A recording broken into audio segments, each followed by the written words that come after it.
What is up guys, TechRex here. In this video I have the iPhone 6. This is in perfectly good condition, just to take a look. No cracks or any scratches or anything.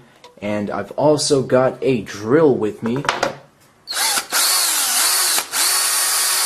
It's an 18-volt drill. We're just going to go right in the center, see if anything happens. So I've done this before with the iPhone 5, but I actually had the drill in reverse, so you know, it wasn't anything dramatic, but who knows what's going to happen with this one. Let's just go ahead and do this. So, right in the middle.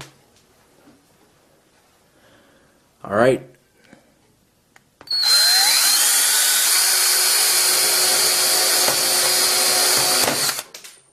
Whoa. Let's just take a closer look at this. Wow.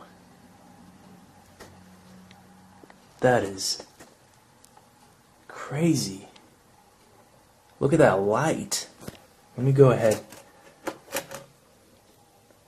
So it didn't actually puncture, you know, it just got inside, but the thing is, it still works. Look at that. Still. Oh, okay. So I found this thing here. It was just right next to the table in half. So it broke. But here's the iPhone, guys. So that is pretty crazy that this drill managed to do that. Thanks for watching, guys, and as always, peace out.